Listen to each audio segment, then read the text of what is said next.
Good morning বন্ধুরা। আজকে হচ্ছে মঙ্গলবার, চলে এলাম আমার জীবনের আর একটা গল্প নিয়ে। আজকে সকাল সকাল কাটতে বসে গেছি। ক্যাপসিকাম, বিনস, গাজর এগুলো সব কেটে নিয়েছি। এখন একটুখানি গাজর পড়ে রয়েছে, এটা কাটবো। আর আর কি করি চলো দেখাই। আর করব, এর সাথে করব আলুর দম। এই যে আলুগুলো নিয়ে রেখেছি, আলুগুলো কাটাকুটি হবে, ঝটপট এখন কেটে নিই। আলু কেটে নিয়েছি। আর এখানে আমার ফ্রাইড রাইস করার জন্য কমপ্লিট। এখানে আমি দুটো টমেটো, কাঁচা লঙ্কা আর আদা এটাকে মশলা করব। সকাল সকাল এটা একটু খাওয়া যাক। এদিকে এসে দেখি তোমার দাদাভাই এনেছে এই যে প্যাকেট পনির নিয়ে এসছে, আর পেপারটাও এনেছে দেখছি, দেখতে হবে পেপারটা। তেলের মধ্যে দিয়ে দিয়েছি সবজিগুলো, যেগুলো সে মানে কাটা হয়েছিল সেগুলো দিয়ে দিয়ে একদম ভাজা ভাজা করে নিয়ে তারপর এর মধ্যে নুন আর হলুদ জাস্ট, আর কিছু মশলা না। আজকে দেরানু রাইসের ফ্রাইড রাইস করবো না, করবো কিন্তু আমরা যেই চাল খাই সেই চালেরই ফ্রাইড রাইস মানে করছি। আর সেই চাল এখন হয়ে গেছে, মানে ভাতটা হয়ে গেছে, এখন দিয়ে একটু ভালো করে নরম চলন করে নিলাম।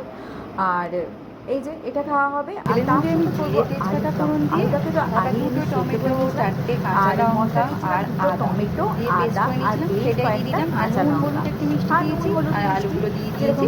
আলুগুলো কিন্তু আমি আগে থেকেই সেদ্ধ করে নিয়েছিলাম। আগে আলুগুলোকে ভেজে নিলাম না, মশলা কষিয়ে তারপরে আলুগুলোকে দিয়ে গরম মশলা নরম চরণ ভালো করে কষিয়ে নিয়ে তারপর চাল মশলা দিলে ভালো লাগবে, কিন্তু চাল মশলা ঘরেই নেই, আর সেই জন্য আর দিলাম না।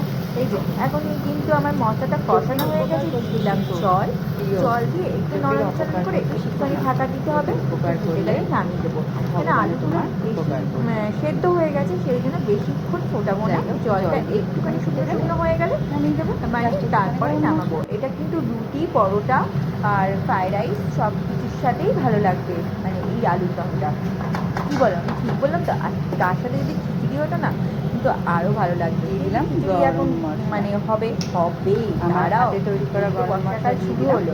আজকে দুপুরবেলাও কিন্তু হালকা হালকা বৃষ্টি হয়ে গেল, এমন মেঘ করে এসেছিল মনে হলো জোরে বৃষ্টি হবে, কিন্তু ছিটছিটে বৃষ্টি হলো, খুব জোরে কিন্তু বৃষ্টি হয়নি। এদিকে আমার আলুর দমটা হয়ে গেছে, আমার রান্না মোটামুটি 8টার মধ্যে এই রান্নাগুলো হয়ে গেছে। আর পরে আবার কী কী করেছি চলো তোমাদের সাথে সেইগুলোও শেয়ার করবো। এই যে এগুলো হয়ে গেছে। আর এই যে এটা কিন্তু আমি বেলায় করেছি, একটু বেগুনি করলাম। তোমাদের দাদাভাই বললো একটুখানি বেগুনি মানে খাবে, তাই এই যে বেসন গুলিয়ে নিয়েছি। আর এখন বেগুনিগুলোকে ভেজে নিচ্ছি, তার সাথে কিন্তু একটু বেগুন ভাজাও করেছিলাম। আর এই যে বেগুন ভাজা আর বেগুনি আমার মোটামুটি কমপ্লিট। ঘরের এখনও আমার গ্যাস মুছবো, তারপরে বাসন কটা করেছি সেগুলো মাঝামাঝি করতে হবে। এই যে বেগুন ভাজা বসিয়ে দিয়েছি, বেগুনি হয়ে গেছিলো। তারপরে এই যে এক গাড়ি কিন্তু বাসনপত্র পড়েছে, সেইগুলো ঘষাঘষি করে একদম তারপরে গ্যাস টেবিলটা মুছে নিলাম, মুছে নিয়ে আর এইবার যাব মানে ঠাকুর পুজোটা এখন দিতে পারবো না, যেহেতু অমাবস্যা পড়ে গেছে। আর সেই কারণে মানে আমি জাস্ট খেতে দিচ্ছি, একদম পুরোপুরি ঠাকুরকে না খাইয়ে পুরোপুরি রাখছি না। খাবার নিয়ে খাবারে কী আছে চলো দেখাই। এখানে নুন আর নিয়েছি কাঁচা লঙ্কা, এটা পান্তা ভাত, আর এখানে আলুর দম, ফ্রাইড রাইস আর বেগুনি।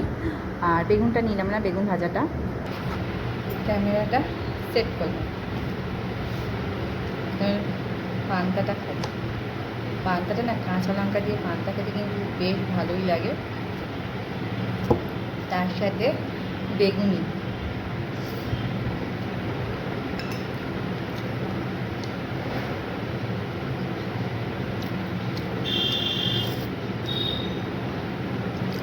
আর গরমকালে পান্তা খাওয়া খুব উপকার, শরীরের পক্ষে পান্তা ভালো খাওয়া, গরমকালে কোনো ক্ষতি হয় না পান্তা খেলে। আর ভাত নষ্ট করা আমার ঠিক পোষায় না।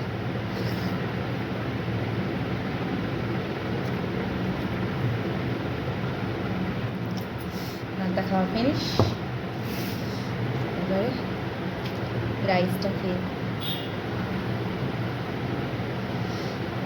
আমার ছেলের তো এইসব হলে একদম পুরো জমে যায় ব্যাপারটা। তাহলে এখানেই ভিডিওটা শেষ করলাম, দেখা হচ্ছে। বিকেল হতে না হতেই তোমাদের দাদা ভাই এই যে নিয়ে এসছে সিঙ্গারা, নিয়ে এসে বসে পড়েছে। আমি বললাম মুড়ি দিয়ে খাও না, শুধু শুধু খাবে। বাইরে কিন্তু আজকে দুপুরবেলায় ঝিরঝির করে ভালোই মোটামুটি বৃষ্টিটা হয়েছে, জোরে হোক মানে ভেবেছিলাম জোরে হবে, এই বিস্কুটটা কিন্তু ঝিরঝির করে বৃষ্টিটা হয়েছে। আর তোমাদের দাদা ভাই এই বিস্কুটগুলো নিয়ে এসে, এই বিস্কুটগুলো খেতে না হেভি টেস্টি, মানে আমার খুব পছন্দ, মানে এত ভালো লেগেছে। তার সাথে আবার মানে সেই এই ছোটবেলায় যে বিস্কুটগুলো নিয়ে বাড়ি আসলে খেতাম সেটাও চা নিয়ে করেছিলাম এসেছে, তখন, একটা toast হয়ে গেছে। বিকেলে চা খাওয়া হয়েছে সবার।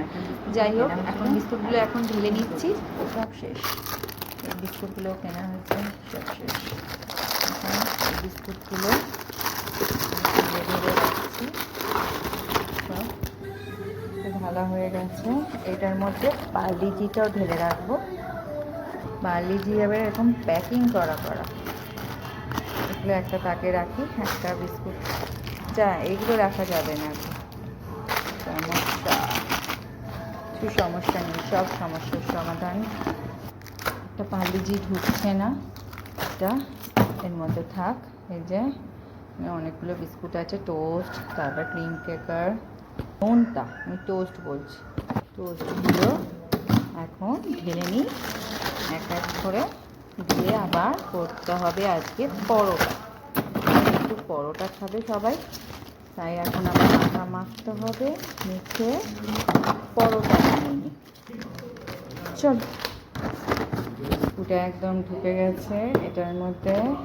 এটার মধ্যে অনেক রকম বিস্কুট হয়ে গেল, নোনতা, ক্রিম কেকার, টোস্ট, সব রকম হয়ে গেছে।